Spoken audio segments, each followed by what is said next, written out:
नमस्कार मेरे प्यारे कृषि योद्धाओं। मैं स्वागत करता हूं आप सबका आपके अपने YouTube चैनल सरोकार एग्री इंस्टीट्यूट पर। तो जिन्होंने अभी तक है वो चैनल को सब्सक्राइब नहीं किया हुआ, चैनल को सब्सक्राइब कर दीजिए और अपने दोस्तों के पास में भी शेयर जरूर कीजिए। अब अपन चलते हैं अपने सेशन पर। अपन ने पिछले सेशन में अपने बात करें अगर कि पिछले सेशन में एग्रोन के बारे में बात करेंगे आज अपन। और पिछले सेशन में अपन ने seed visibility and seed treatment के बारे में पढ़ा, बीज की जीवन क्षमता के बारे में पढ़ा, बीज की जीवन क्षमता और उसके बाद में अपने बीजोपचार के बारे में पढ़ा था। बीजोपचार इनके बारे में वो अपन ने पिछले सेशन में बात की थी। मुझे आशा है कि आपने उस सेशन को देख लिया होगा।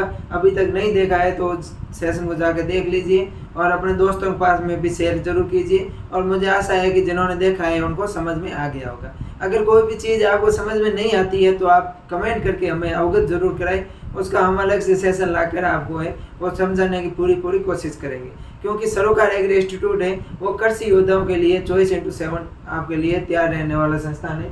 आज अपन बात करने वाले हैं अपने सोइंग मेथड्स के बारे में कि बीजों को बोने की कौन कौन सी विधियां हैं उनके बारे में बात करेंगे। डेप्थ के बारे में बात करेंगे यानी कि बीज की गहराई के बारे में बात करेंगे और प्लांट डेंसिटी पादप घनता के बारे में बात करने वाले हैं। अगर अपन बात करें पहले सेशन अपने जो पार्ट है सीड्स मेथड्स के सोइंग मेथड्स की बात करें, बुआई की बात करें। अब बात करते हैं अपन बुआई के बारे में। बुआई की कौन कौन सी विधियां हैं उनके बारे में अपन बात करेंगे। उसके अलावा अपन जो बीजों की गहराई रखते हैं उनकी कितनी रखनी चाहिए उनके बारे में बात करेंगे। और अपन प्लांट डेंसिटी है पादप घनता के बारे में बात करेंगे। अब बात करते हैं अपन बुआई। बुआई क्या होती है कि प्राथमिक भू परिष्करण से तैयार बीज से अपन बीजों के रोपण को बुआई करते हैं। प्राथमिक भू परिष्करण होता है प्राइमरी टिलेज होता है। प्राथमिक भू परिष्करण या प्राइमरी टिलेज, प्राथमिक भू परिष्करण। प्राथमिक भू परिष्करण के द्वारा जो बीज से तैयार की जाती है वहां पर है बीजों को उगाने की क्रिया क्या कहलाता है? बुआई कहलाता है, सोइंग कहलाता है। प्राथमिक भू परिष्करण से तैयार बीज से अपन बीजों को रोपने को बुआई करते हैं। अपन खेत की तैयारी करते हैं, उस मृदा को पलटते हैं, मृदा को भुरभुरा बनाते हैं, उसकी अंदर जुताई करके अपन बीज से तैयार करते हैं और उसके ऊपर है अपन बीजों को बोते हैं या बीजों को उगाते हैं। तो ये क्रिया है वो क्या कहलाती है? बुआई कहलाती है। मेथड्स ऑफ सोइंग, फसलों के बोने की कौन कौन सी विधियां हैं उनके अपन बात करें तो एक तो होती है डायरेक्ट मेथड जिसको अपन सेटर कर है जो उगाते हैं। दूसरी होती है लाइन के अंदर मेथड्स। पहले अपन बात करने वाले हैं डायरेक्ट मेथड्स के बारे में कि डायरेक्ट सीडलिंग है किस प्रकार से किया जाता है उनके बारे में अपन वो बात करने वाले हैं। तो एक एक चीज़ है वो इम्पोर्टेंट है और ध्यान से समझना। मेथड्स ऑफ सोइंग की बात कर रहे हैं, फसलों के बोने की विधियों की बात कर रहे हैं। पहला आता है डायरेक्ट सीडलिंग यानी प्रत्यक्ष रूप से अपन सीधा ही है बीजों को फेंक देते हैं। तो इसमें पहले आती है छिड़काव विधि या जिसको ब्रॉडकास्टिंग बोलते हैं। क्या बोलते हैं? ब्रॉडकास्टिंग या छिड़काव विधि। ब्रॉडकास्टिंग या छिड़काव विधि क्या होता है? यह चैप्टर है वो इम्पोर्टेंट रहने वाला है। यहाँ से क्वेश्चन है अक्सर पूछे जाते हैं कि ब्रॉडकास्टिंग या छिड़काव विधि की बात करें तो इस विधि में बुआई के लिए पुराने समय से चली आ रही सबसे सरल विधि है। जो बुआई की विधियां हैं उनमें है ब्रॉडकास्टिंग है वो पुराने समय से चली आ रही है, सबसे प्राचीन विधि है और सबसे है वो सरल विधि है। क्या? सबसे सरल और सबसे प्राचीन विधि है। बीजों को बोने की सबसे सरल तथा बीजों को बोने की सबसे प्राचीन विधि है वो ब्रॉडकास्टिंग है। इस विधि में छोटे आकार के बीज वाली फसलों के बीजों को हाथ की सहायता से खेत में छिड़का जाता है। इसमें दो पौधों के बीच की दूरी अनिश्चित होती है, जैसे ज्वार बाजरा। अपन ब्रॉडकास्टिंग विधि में क्या करते हैं? ब्रॉडकास्टिंग विधि की बात करें तो ये प्राचीन समय से या पुराने समय से चली आ रही विधि है, सबसे सरल विधि है। इस विधि में क्या करते हैं? जो छोटे दाने वाली फसलें होती है उनके बीजों को सीधा ही अपन खेत के अंदर छिड़क देते हैं। उनके पौधे से पौधे की दूरी और पंक्ति से पंक्ति की दूरी अनिश्चित होती है, अपन को कोई इसके बारे में ध्यान नहीं रहता है। और अगर एग्जाम्पल की बात करें कि मुख्य रूप से ज्वार है बाजरा है इनके अंदर है अपन ब्रॉडकास्टिंग विधि का प्रयोग करते हैं। अब अपन देखते हैं ब्रॉडकास्टिंग विधि के लाभ क्या क्या है, इसकी हानियाँ क्या क्या है। अगर अपन बात करें ब्रॉडकास्टिंग विधि की लाभ की बात करें तो बुआई सुविधापूर्वक एवं सस्ती हो जाती है। इसमें किसी एक्सपर्ट व्यक्ति की ज़रूरत नहीं है, किसी मशीन की ज़रूरत नहीं है, यांत्रिक की ज़रूरत नहीं है, सीधा ही अपन खेत में छिड़क देते हैं। तो ये सुविधापूर्वक है तथा ये है वो सस्ती विधि है, अपने सस्ती, इसमें किसी यंत्र की आवश्यकता नहीं रहती है, सीधा ये आदमी किसान जाता है और खेत के अंदर बीजों को छिड़क देता है। इसमें कम परिश्रम एवं कम समय में काम हो जाता है। ये तो है, इसमें मजदूर कम लगते हैं, परिश्रम कम होता है और कम समय के अंदर है वो काम हो जाता है। इसके अगर अपन हानियों की बात करें कि कौन कौन सी है वो हानियां हैं, डिसएडवांटेज कौन कौन से हैं, उनकी अगर अपन बात करें तो इसमें बीज की मात्रा, बीज के बोने की गहराई तथा बीज की आपस की समानता दूरी रखने पर नियंत्रण नहीं होता है। इसमें क्या होता है, बीज की मात्रा पर नियंत्रण नहीं होता है, बीज की जो प्लांट से प्लांट की बीज की दूरी है उनको अपन नियंत्रित नहीं रहता है, और बीज की गहराई का भी अपन को पता नहीं रहता है, गहराई भी नियंत्रित नहीं रहती है। ये इसकी मेन हानि है, मुख्य हानि है। दूसरा है जो बीजों को अति गहराई तक पहुंचा जाता है जिसके कारण सड़ने का डर रहता है। अगर बीज है छिड़कवा विधि से गहराई में चले जाते हैं तो बीज है वो जर्मिनेशन नहीं हो पाएगा, बीज अंकुरित नहीं हो पाएंगे, बीज है वो सड़ जाएंगे। इसमें अधिक बीज की मात्रा लगती है। अगर अपन छिड़क कर बीज उगाएंगे तो उनके अंदर ये बीज की अधिक मात्रा अपन को जरूरत रहती है। सिंचाई की दक्षता घट जाती है, सिंचाई जो कैपेबिलिटी है, इरिगेशन दक्षता है वो है घट जाती है। निराई गुड़ाई में असुविधा होती है, निराई गुड़ाई में असुविधा होती है क्योंकि इसके रो के अंदर है अपन सिंचाई सीधी है बुआई नहीं कर पाते हैं, इसके कारण इनमें निराई गुड़ाई में असुविधा होती है। उसके अलावा है मृदा कटाव बढ़ता है, जो सॉइल इरेशन है, सॉइल इरोजन है वो बढ़ता है, फसल की उपज में कमी आती है, यील्ड होती है, यील्ड जो क्रॉप यील्ड होती है उसके अंदर है वो अपन को कमी देखने को मिलती है। तो ये हो गया अपना प्रत्यक्ष विधि या अपन जिसको ब्रॉडकास्टिंग छिड़कवा विधि बोलते हैं, ये हो गया। अब अपन बात करते हैं दूसरी विधि है लाइन सोविंग या पंक्तियों में बुआई, कि पंक्तियों में बुआई है वो किस प्रकार से की जाती है उनके बारे में अपन है वो बात करने वाले हैं। अब बात करने वाले हैं अपन लाइन सोविंग की बात करने वाले हैं, पंक्तियों में बुआई की बात करने वाले हैं। लाइन सोविंग या पंक्तियों में बुआई, इस विधि के द्वारा बीजों को एक पंक्ति में बोया जाता है। ब्रॉडकास्टिंग में कोई पंक्ति नहीं थी, रो नहीं थी, लेकिन लाइन सोविंग है इसके अंदर है बीजों को एक पंक्ति में बोया जाता है, बीजों को एक लाइन के अंदर है वो उगाया जाता है। तो अपन है वो देखने वाले हैं। पहली है इसमें ड्रिलिंग विधि। लाइन सोविंग में पहली विधि कौन सी है, ड्रिलिंग विधि। ड्रिलिंग विधि क्या होती है उनके बारे में अपन बात करने वाले हैं। ड्रिलिंग विधि के बारे में, यह विधि बीजों को सीड कम फर्टिलाइजर ड्रिल द्वारा एक लाइन में छोटे छोटे छिद्रों में डालने की प्रक्रिया होती है। ड्रिलिंग विधि में क्या होता है, सीड कम फर्टिलाइजर, जो ऐसी सीड ड्रिल होने लग गई आजकल जो उर्वरक और बुआई दोनों को काम साथ में ही करते हैं, उनके अंदर अपन बीजों को डाल देते हैं और वो है जो सीड कम फर्टिलाइजर है, ये छोटे छोटे छिद्रों से बीजों को जमीन के अंदर गाड़ते हैं। तो ये हो गया अपना ड्रिलिंग विधि। इसमें लाभ देखते हैं कि इसके क्या क्या अपन को एडवांटेज देखने को मिलते हैं, इसके क्या क्या लाभ है। अगर एडवांटेज की बात करें तो पहला है बीज की कम आवश्यकता रहती है। जो ड्रिलिंग विधि है, ड्रिलिंग विधि में ब्रॉडकास्टिंग विधि की अपेक्षा बीजों की आवश्यकता है वो कम रहती है। ये मैंने प्रत्यक्ष रूप से मेरे हाथों से किया है। हमने हमारे फील्ड के अंदर बात की, एक साल में हमने ब्रॉडकास्टिंग की तथा दूसरे साल में हमने वो ड्रिलिंग विधि का अपनाया था। तो इसमें वो बीजों की आवश्यकता कम रहती है, ये एकदम सही है। प्रति इकाई क्षेत्र में अधिक अंकुरन होता है। इसके अंदर जो जर्मिनेशन प्रतिशत है वो जर्मिनेशन परसेंटेज है वो भी अधिक होता है, क्योंकि अपन है जो ब्रॉडकास्टिंग से करते हैं तो उसके बीज आते हैं वो दूसरे फील्ड में चले जाते हैं या फिर एक दूसरे के ऊपर गिर जाते हैं। इनकी जो डेंसिटी होती है, घनता होता है वो अधिक होता है, जर्मिनेशन पावर कम होता है। लेकिन ड्रिलिंग विधि में क्या होता है कि बीजों की आवश्यकता कम रहती है। इसकी जो जर्मिनेशन है, अंकुरन परसेंटेज है, अंकुरन क्षमता है वो प्रति इकाई है वो अधिक होती है।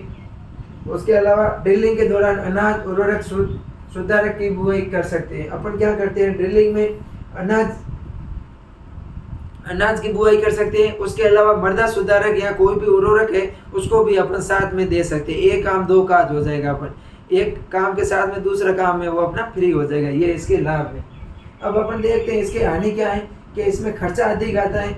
ये है जो यंत्रों के द्वारा चलने वाला है, तो इसके लिए ट्रैक्टर लाएंगे अपन, इसके जो सीड कम फर्टिलाइजर यंत्र है इसको लेकर आएंगे, तो इसके लिए खर्चा अधिक लगता है। दूसरा क्या है कि अधिक कौशल वाले व्यक्ति की जरूरत होती है, जिसके अंदर कौशल अधिक होता है तो उसकी है अपन को जरूरत होती है, स्किल्स धारी व्यक्ति की जरूरत होती है। कोई भी है जो आम आदमी है इसको अपना नहीं सकता है। तो ये है इसकी डिसएडवांटेज है, नुकसान है। अब दूसरी है, अगर लाइन विधि की बात करें तो इसमें दूसरी विधि आती है, वो आती है अपनी डिवलिंग विधि। कौन सी आती है? डिवलिंग विधि। दूसरी अगर अपन डिवलिंग विधि की बात करें तो ये भी है, वो लाइन विधि के द्वारा ये तैयार की जाती है।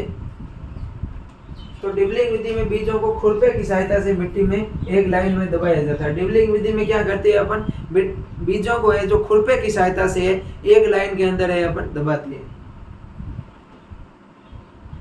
डिवलिंग के लाभ की बात करें तो इसमें बीज कम लगते हैं, अपन को R/P पता होती है, R/P के अनुसार है अपन इच्छा अनुसार है बीजों को खुरपे की सहायता से दबाते हैं, तो इसमें बीजों की आवश्यकता अपन को कम रहती है।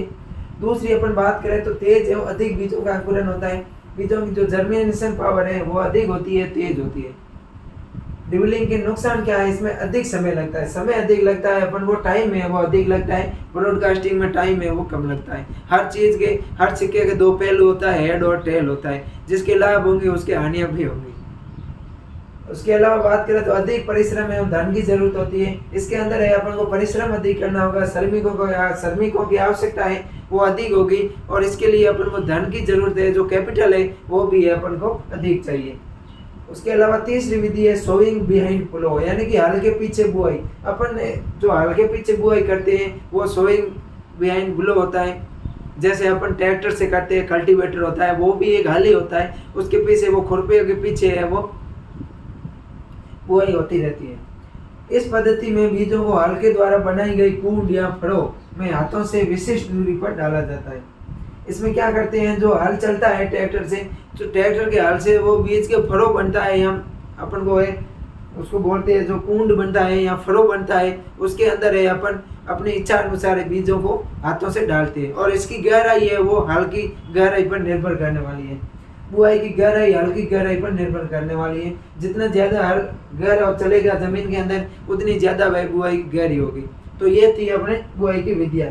अब दो हो गई, तीसरी है ट्रांसप्लांटिंग या स्थानांतरण। कौन सी है, वो तो सीधे बीजों को बोने की विधिया हो गई कि बीजों को किस प्रकार से बोते हैं, तो अपन ने उसमें एक ब्रॉडकास्टिंग देखा, डायरेक्ट विधि में ब्रॉडकास्टिंग, और दूसरी थी अपने थी वो लाइन के अंदर अपन ने तो सीड गम फर्टिलाइजर वाला अंदर देखा, और डिबलिंग के बारे में अपन ने जाना। और तीसरा है अपने सोइंग बिहाइंड प्लो, यानी हल के पीछे बुआई किस प्रकार से करती है उसके बारे में बात की। अब अगला है अपना ट्रांसप्लांटिंग या स्थानांतरण। स्थानांतरण क्या होता है, इसमें अपन है किसी नर्सरी या पौधशाला के अंदर पहले बीजों को तैयार करते हैं, उससे जो नए अंकुरित पौधे होते हैं उनको अपन खेत के अंदर स्थानांतरित करके उगाते हैं, तो वो होता है ट्रांसप्लांटिंग। नर्सरी या क्यारी से बीजांकुर को बीज सया में रोपण को स्थानांतरण करते हैं। जो नर्सरी या क्यारी होती है जिसमें बीज अंकुर होता है, जो बीज उगता है जिसे नवोद्भिद पादप बनता है, उस नवोद्भिद पादप को खेत के अंदर लगाने की क्रिया क्या कहलाती है, ट्रांसप्लांटिंग या स्थानांतरण कहलाती है।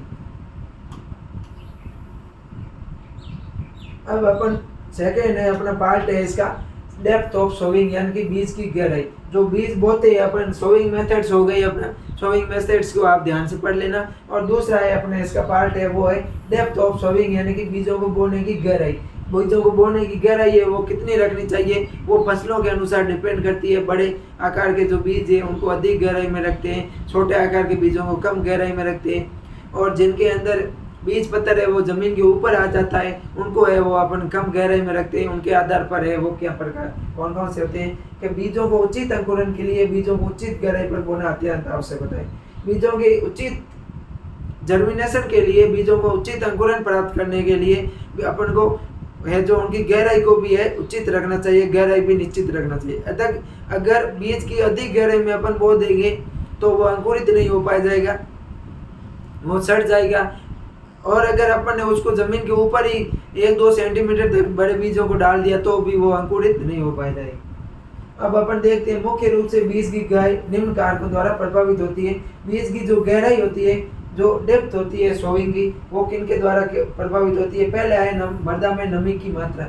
अगर अपन मृदा में नमी की मात्रा बात करें तो अधिक नमी वाली मृदा के अंदर बीजों की बुआई है या गहराई है वो अपन कम रखते हैं, और कम जो शुष्क और कम नमी वाली मृदाएं होती हैं उनके अंदर बीजों की गहराई अपन अधिक रखते हैं। ये ध्यान रखना, अधिक नमी वाली मृदा के अंदर बीजों की गहराई कम रखते हैं, और कम नमी वाली मृदा या शुष्क मृदा होती है उसके अंदर बीजों की गहराई अधिक रखते हैं। मृदा में नमी की मात्रा कम व मौसम शुष्क होने पर, अगर नमी की मात्रा कम है तथा मौसम शुष्क है तो बीजों की बुआई अपेक्षाकृत कुछ गहराई पर करनी चाहिए, यानी कि कुछ ज्यादा गहराई पर करनी चाहिए, जिससे बीजों को उस गहराई से उचित नमी मिल सके। तथा ऐसी दशाओं में ऊपरी सतह में नमी का अभाव होता है और शुष्क मौसम के कारण ऊपरी सतह से शीघ्र नमी का ह्रास हो जाता है, तो भी यह बीज है वो अंकुरित हो जाते हैं। यदि बीजों का अंकुरण हो भी जाए तो बीजांकुर नमी के अभाव में शीघ्र नष्ट हो जाता है। अगर अपन बीज कम नमी वाली मृदा में बीज को ऊपर कम गहराई पर उगाते हैं तो अगर बीज अंकुरित हो भी जाता है, लेकिन जो बीजांकुर होता है वो है नष्ट हो जाएगा। तो अधिक नमी वाली मृदा में बीजों को कम गहराई पर बोना चाहिए तथा कम नमी तथा शुष्क अगर वातावरण है, शुष्क जलवायु है, वहां पर बीजों को अधिक गहराई में बोना चाहिए, ये ध्यान रखना है। दूसरा है अपना मृदा की किस्म। मृदा की किस्म की अगर अपन बात करें तो चिकनी मृदाएं होती हैं। चिकनी मृदाओं के अंदर है वो बीजों को कम बुआई गहराई पर बुआई करनी चाहिए, और जो अगर बलुई मृदा है या दोमट मृदा है, बलुई मृदा है, तो उनमें गहराई अधिक रखनी चाहिए बीजों की। चिकनी किस्म की मृदाओं में कम गहराई और बलुई किस्म की भूमियों में अधिक गहराई पर बीजों को अपन को बोना चाहिए। बुआई मृदाओं की संरचना ढीली होने के कारण बलुई मृदाएं होती हैं। इन बलुई मृदाओं की संरचना ढीली होने के कारण ऊपरी सतह में नमी की मात्रा कम हो समय तक रुक पाती है। चिकनी भूमियों में सख्त होने के कारण यदि बीजों को उचित नमी पर गहराई पर बो दिया जाए तो भी बीज मृदा सतह से बाहर आने के लिए अधिक शक्ति लगानी पड़ती है और अधिक तक बीजांकुर मृदा की सतह के बाहर नहीं आ पाते। अगर अपन चिकनी मृदा के अंदर बीजों को अधिक गहराई में उगाते हैं तो उनको मतलब उनकी जो डेंसिटी है वो अधिक होती है, इसके कारण उनको अधिक शक्ति लगानी पड़ती है बाहर आने के लिए। तो चिकनी मृदाओं में बीज की गहराई कम रखनी चाहिए और बलुई मृदाओं में बीज की गहराई अधिक रखनी चाहिए, ये अपन को ध्यान रखना है। अगला है फसल की किस्म। फसल की किस्म भी है निर्भर करती है, पहला नमी हो गया, दूसरा है जो मृदा की किस प्रकार की किस्म है उसके अनुसार हो गया, तीसरा है वो है फसल की किस्म। अलग अलग प्रकार की फसलों को बीजों के आकार के अनुसार अलग अलग गहराई पर बोना चाहिए। जिन फसलों के बीज आकार में बड़े होते हैं जैसे मक्का, लोबिया, चना, मटर आदि, उनको 5 से 7 सेंटीमीटर की गहराई पर बोते हैं। वे फसलें जिनका आकार है वो बीजों का आकार अधिक होता है, उनको 5 से 7 सेंटीमीटर गहराई पर बोना चाहिए। बड़े आकार वाली फसलें होती है जैसे मक्का है, चौला हो गया, लोबिया है, चना है, मटर है, इनको अधिक गहराई 5 से 7 सेंटीमीटर की गहराई पर बोना चाहिए। दूसरा है मध्यम आकार के बीजों जैसे गेहूं, जौ को 3 से 5 सेंटीमीटर पर बोते हैं। जो मध्यम आकार के बीज है, गेहूं हो गया, जौ हो गया, उनको अपन 3 से 5 सेंटीमीटर पर बोते हैं। और छोटे आकार के बीज है जैसे बरसीम, तंबाकू, सरसों आदि को 1 से 2 सेंटीमीटर की गहराई पर बोना है।